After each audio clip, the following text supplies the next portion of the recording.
Hello, hello, hello, coaches and leaders. I have Casey Watts on with me, and um, Casey, you and I have really been kind of floating in similar circles, and I think recently we've really seen how aligned, and I love that we are aligned, and you talk a lot about alignment. We are with our own work, so I'm excited to talk with you about your clarity cycle, which is what you bring to teams of coaches and leaders. And so before we jump into that, first of all, I want to welcome you to the show. I'm so excited you're here. Yeah, thank you. I'm super pumped to be here. Can't wait for this conversation. Can't wait to talk about the book and the clarity cycle. Yay. Yeah, you have published a book. I'm like super pumped about that everyone gets access to this. Um, so before we jump in, I'd love you to just share with everyone what's been your journey in education and what do you do now?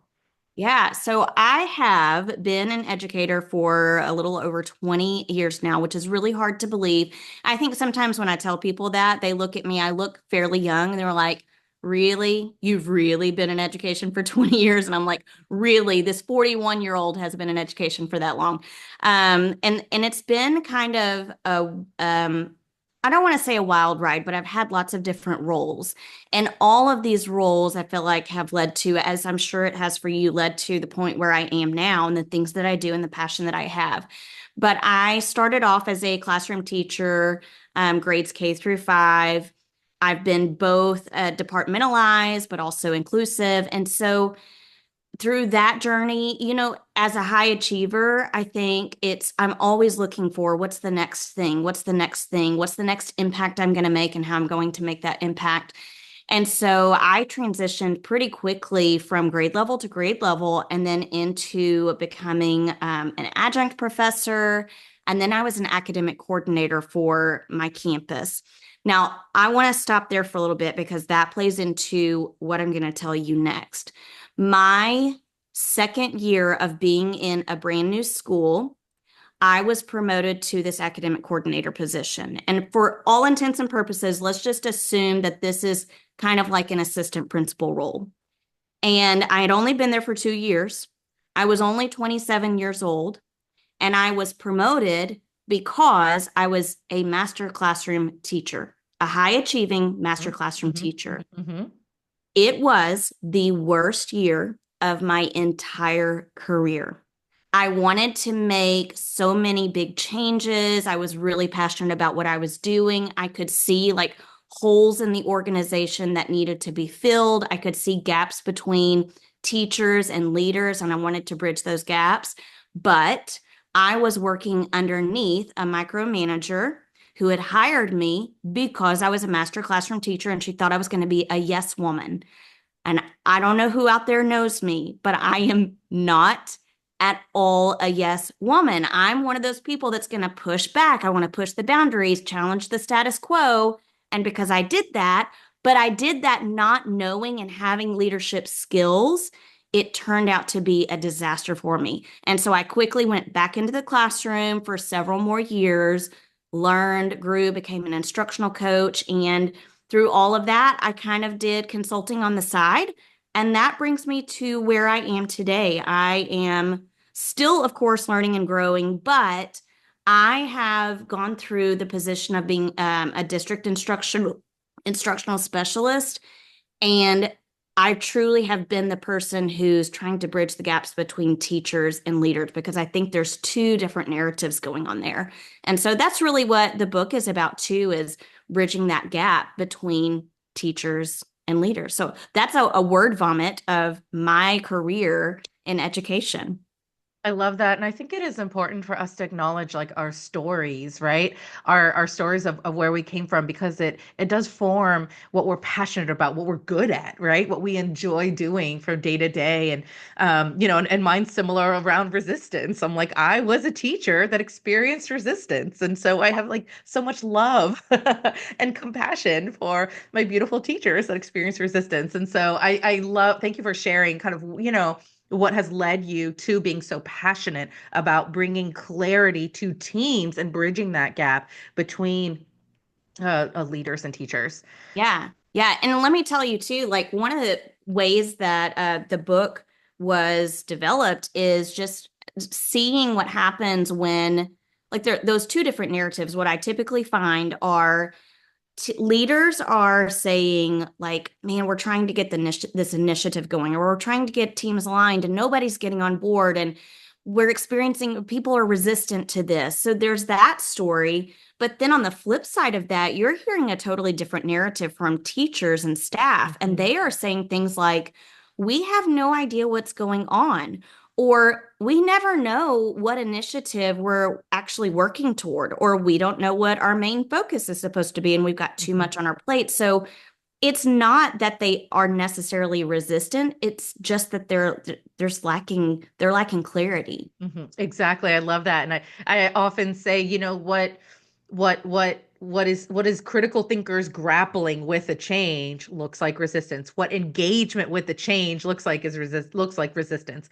And so, Yes, these things happening with these humans we're working with, experiencing change in some way or a lack of clarity, right? Lack of clarity with change, yep, can look and feel like resistance absolutely. and so anyway, I love everything you're saying. Okay. So I want to dive right in. You talk about the relationship of clarity and strategy. Um, and I want you to kind of share about both of those, and where do these break down in schools? Yeah. So, you know, I think one of the things that we notice in schools so often is we start the year, well, even if we back up, our leadership teams start planning for the upcoming school year like in March or earlier. They're always thinking about next year, next year, next year, which is a good thing. But we wait for these standardized test scores to come in. And that's where we start basing our strategic plans and campus improvement plans on, which is a detriment, I think, and there's always, it seems to me that there's always the same problems happening again and again. Like we're always focusing on bridging the gaps in student learning. Like, oh, our test scores show that there's a drop in math learning, or we're noticing that there's a decrease in attendance, or behaviors are erupting. Those things stay the same all the time. And so what ends up happening, I think sometimes it's just a knee-jerk reaction, is teachers and leaders are looking for products and programs to solve the problem. We want a quick fix. And I think too, sometimes I'd love to hear your thoughts on this. Sometimes it's we want the quick fix partially because we don't want this to be a problem that is because of us. Like, Mhm. and teachers and leaders are pouring their hearts and souls into educating students day in and day out. Mhm. However, when we purchase the products and programs, it's like we're putting a band-aid over it's like a band-aid Mhm. fix. Mhm. Yep. And we know that that's not going to be the solution. And I Mhm. think even leaders and teachers know that that's not going to be a long-term solution, but it feels like it's helping in the moment.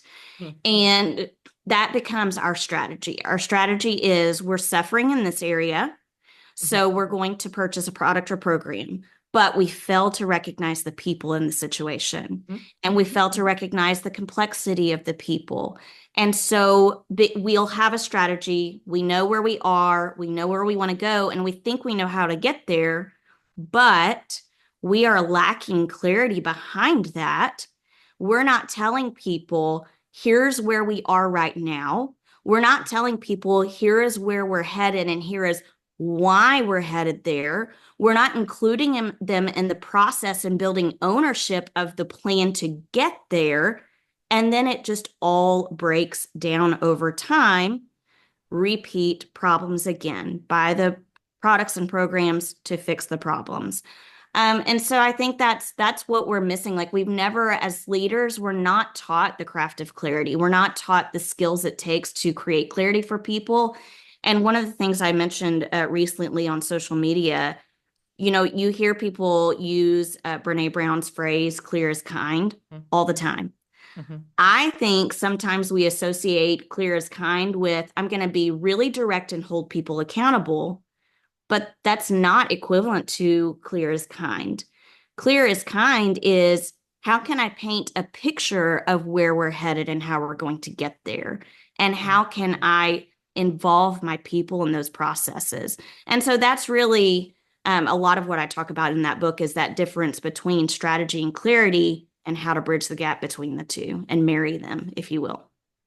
What do you think keeps leaders and coaches from being super clear with teachers? Oh my goodness. I think there are a lot of things. I think there are a lot of factors. Um, like I said, I don't know that we have been taught how to create clarity. Like, Hmm. there are Hmm. leaders who either they fall into the camp of I can envision where we're going, but creating all of the like scripting the critical moves of how to get to that vision is really challenging. Hmm. Yep. Or I can't see big picture where we're going. Hmm. However, I can create all of these little movements to try to fix a problem, but I Hmm. can't see where we're headed. And so, when you fall into both of those, like one or the other, it makes it really hard to create clarity. And I know that there's a fear piece behind it too. Like Hmm. creating clarity requires a great deal of vulnerability and transparency. Hmm. And it also involves going out to your people to gain insight. And that can be a scary thing when you're getting feedback from them because our gut reaction is to respond and react to what people are saying versus just listening to respond. So I think there's definitely fear that plays a role in it. But I also think that that fear can come from a lot of different places based on the experiences that the principal or leader has had in the past. Yeah, yeah, I agree. And I love how you said, we try to fix these issues with programs and products. And what that makes me think of is around research, what they call that is technical challenges versus adaptive challenges. And when we have a technical challenge, a technical solution would be a new curriculum or new product, right? Hmm. But the challenges we're facing around clarity is not, it's an adaptive one, right? So it's the humans, the people, it's the how we are rolling out these changes, not what we're using to change. And so Yeah. I wanted to name that we can't fix adaptive challenges with technical solutions. Yes, I love that so much. And I'm just definitely going to have to write it down. I'm just going to actually listen to this podcast again to hold on to it. But it also makes me think about how we're often not even drilling down to figure out why is the problem even happening in the first place. Exactly. Yep. And if Yes. we don't know that, there's no way to create clarity. Yeah. Exactly. Yep. Maybe Finding we're root solving, cause. yeah, right. Maybe Mhm. we're solving the wrong problem. That's exactly it. And we want to take the time to keep digging, keep digging, keep digging until we have I call it hit root cause gold. Yes, yes, absolutely. And you know what that involves? It involves time. Like you have to have Yes. time to do that. And that is the Protected time. number one thing that Hmm. people say we don't have Yep. any time. Well, you Yep. got to make time for the right things. Well, yeah, we're going to take time to put out fires Yes. or we're going to take time to make sure fires aren't created. I haven't created the other half of that. I need to I have love where you're going. some pithy like we're gonna start the fire ourselves. I don't know, but yeah, we are going to it's going to take time either side of it, proactively or reactively, right? Yeah. Okay, Yeah. so I want to talk about. Okay, there's a term you use, quiet chaos, which I find super fascinating, and it's in your quadrants. You have these like quadrants in your book. It's for page 35 of anyone that's bought the book. I'm super pumped about this book. And it's called the Clarity Strategy Quadrants, and one of the quadrants is called Quiet Chaos. So I want to zoom out for a second, and I Yeah. would love you to share about these quadrants. What are the kind of, different axes, and what do the different quadrants mean? Yeah. So imagine if you are a listener, a quadrant where you have your X and Y axis. X axis is limited strategy on one side, and ample strategy on the other side. So limited strategy means I'm lacking a lot of strategy for getting like figuring out where we're headed and how we're going to get there. Ample strategy is we know where we're headed, we know how we're going to get there. And then the y axis at the top is maximum clarity. So you have maximum clarity to marry to your strategy. And then at the bottom is limited clarity. And so in those four different quadrants, and I'm just going to go through it really quickly, but if you have limited strategy, but you have maximum clarity, I say it's void. Like there's no such thing as limited strategy and maximum clarity, because if you don't have strategy, you don't have anything to have Mm. clarity around, right? So there's just nothing there. It's void. If you have limited strategy and limited clarity, you have all out just chaos. We're talking disengagement, competition instead of collaboration, resentment from teachers and staff, disinterest. Obviously, that's not where we're going, but some schools land there. And then at the to the bottom right, so we have ample strategy but limited clarity. We're going to experience what's called quiet chaos. Oftentimes, this is where I see most schools land is we have strategy, we've got products and programs that we're going to purchase, and we have these incentives and we have initiatives and all of these things. However, we have limited clarity around those things and how we're going to implement that. And what often results is this idea or this perception that things are well, everyone's on the same page. But underneath it all, there's this quiet chaos. So it's limited engagement. There's Mhm. faux collaboration, which is to say fake collaboration, where two or more people are gathered. It's not always representative of collaboration. We might just see surface level things happening. People become stagnant. There's indifference in your people on your campus. That's where most campuses lie, and they don't even know it. They see that we're making progress minimally, but you're going to notice burnout start to happen. You're going to notice cyclical problems. We're solving the same problems again and again. We're going to notice kind of what feels like pointless PLCs and meetings where we're getting together, we're talking about grades, copies, lesson plans, but that's the extent of that. What we're going for is maximum clarity and ample strategy, because there people are going to experience joy in their teams and on their campus. High engagement, perseverance, authentic collaboration, and of course, what we're actually going for is collective efficacy. So that's kind of the clarity strategy quadrant that I've mentioned in the book. I love that. When I think about joy, I think about, alignment because part of my work, I help folks align as well. And what I really point out is we want to make sure, so the district has goals. There's all these levels of goals, right? So the district has goals, the schools have goals. If we're lucky, they align. A lot of times they don't. Yep.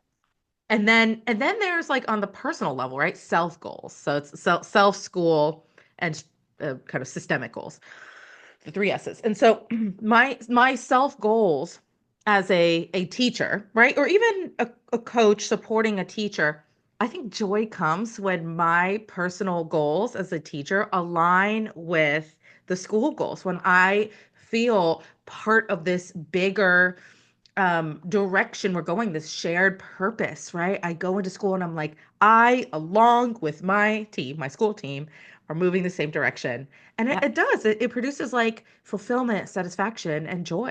Yeah, absolutely. I talk about in the book this idea of like collective efficacy being the kind of, I equate it to this phrase like even if, like collective efficacy is happening when your people come to work and maybe the climate's not quite right, but they're working towards the goal, even if I'm having a rough day, I'm still committed to what our organization is working toward, which means I'm committed to what I'm going in to my classroom to do to support Mhm, that. Or mhm, I'm committed even if we get off track. I know that we have a plan for where we're headed, how we're going to get there, and how we're going to improve, like tier one instruction, for example. People are going to be able to say, even if those things are happening, I'm committed, and that's where our collective efficacy lies. But you're right, like there is something happens when we create clarity for people and alignment, and it's almost like this entire mood shift, this perspective shift. And when we can get to that, then we can start to see philosophy and pedagogy shift. Hmm. Exactly. All right. So I want to dive into the clarity cycle. I'd love to hear what is it, right? What are the different steps of the clarity cycle? Yeah. Um, and how does one implement it? Yeah. So the clarity cycle is really, it's a set of steps. It's a set of 6 steps that a campus can go through to help align their people and get their people committed to an initiative or an instructional focus. And when I created the clarity cycle framework, it really was developed, first of all, as a framework of steps to go through. But then I noticed, whoa, these are actually habits, habits that we have to develop in order to create clarity. So, in the clarity cycle framework, even though it's 6 steps that you go through, you can revisit any of the steps at any time. And as I'm working with campuses and leadership teams to go through this cycle, I'm encouraging them to continuously build these habits. So we're going to look at them as habits. So the first habit that I encourage leaders to build is the habit of focus. What they are doing is they are determining an area of focus for their campus based on data. Once they have that area of focus and they have developed a core team to work with throughout the year to align their campus around that focus, then they're going to set goals. So they're building the habit of setting goals related to the area of focus. After they have those goals, they're not going to get started working on the goals with their campus because they are going to build the habit of gaining insight from their people, which is the most important step, gaining insight from your people. Too often, what I notice is leaders have this campus improvement plan. They have these goals set and they tell their people, this is what we're working on. Hmm. Hmm. The Hmm. end. If you think of products and programs you want to purchase to help with this goal, let us know. We'll purchase it for you. But we're missing out on some really important pieces from our people and getting to know not only them, but getting to know like what's the story behind this area of focus? Like, why are we struggling in this area? And what's going to help them to reach the goals that we have set? Do we maybe need to adjust our goals? After they've gained insight from people, they've adjusted goals as necessary. Everybody knows, everyone knows this is our area of focus. These are our goals. Now we're going to start to develop the habit of casting vision. And in the book, I talk a whole lot about casting vision, and there are actually 4 parts of casting vision. I'm not going to go into them now, but it's important for leaders and leadership teams to focus on these 4 parts of casting vision so that their people can actually carry the vision for them. Otherwise, they're relying on themselves to work through this area of focus and get reach these goals on their own and carrying nobody with them. And then as they're kind of casting vision, and you'll see like when you have your first 3 steps done, you have your area of focus, you've set goals, you've gained insight. The next 3 steps are really embedded in all of this. So you're casting a vision constantly. Like that's a constant habit that you are building. You're providing feedback, which is step 5. You're providing feedback and celebrating systematically to make sure that those things are happening and they're happening in a meaningful way. And then step 6 is you're building the habit of sustaining, like you're calibrating and sustaining constantly across the year or across the time period that you have decided you want to reach these goals. And I encourage when I work with campuses, we're going into these different steps and habits continuously throughout the school year. Hmm. It truly is a cycle. Yeah, yeah, Like yeah. sometimes, all right, this is Becca's opinion. I think sometimes we well-meaningly call things a cycle when it's not. It's a line. Yeah. And I'm like, let's stop calling things cycles that aren't cycles. But yours truly is a cycle over and over and over again. And I Right. appreciate that. Yeah, it never Um, stops. yeah, yep, yep. So, what was I gonna say? Okay, I really like your term systematic feedback. That's the term, correct? I Provide really regular feedback in systematic celebrations. There we go. Systematic celebrations. That's what Yeah. it was. Um, I want you to speak more about that. That really caught my eye. I really love words, and I love when we combine words. That's like, ooh, that was surprisingly amazing. I think there's something beautiful. So something I say is what we praise grows. And so, um, I just think there's something beautiful about it. So I want you to share like what does that mean? What does that look like? Maybe even give examples of what that looks Yeah. like. So I borrow the language from Andy Stanley. He writes a lot about vision, but part of what he talks about with vision is celebrating systematically. And when I think about that with the clarity cycle framework, when we celebrate systematically, we are celebrating based on what we have determined as qualifying criteria. So, and it's completely related to our area of focus and our goals, but it also means that we're not pulling in. I think sometimes when we hear people talk about celebrations, they think of, I have to spend money. I have to set aside time. We have to go out and purchase things. We're going to do these sonic runs for people, but that's not at all what I'm talking about. What I'm talking about is developing this habit of almost like, yes, I am going to set reminders on my calendar so that I'm kind of thinking about, okay, and reflecting on who did I celebrate this week and how did I celebrate them? But also developing this habit of language that we use when we celebrate and being super intentional about that language. I think, saying job well done, we've got to get beyond that. Mhm. We've got to think about how are we celebrating someone in a way that allows them to take ownership of what they've done and Mhm. to continuously carry the vision. So, one of the examples that I write about in the book is um, a school that I've with in Los Angeles this year.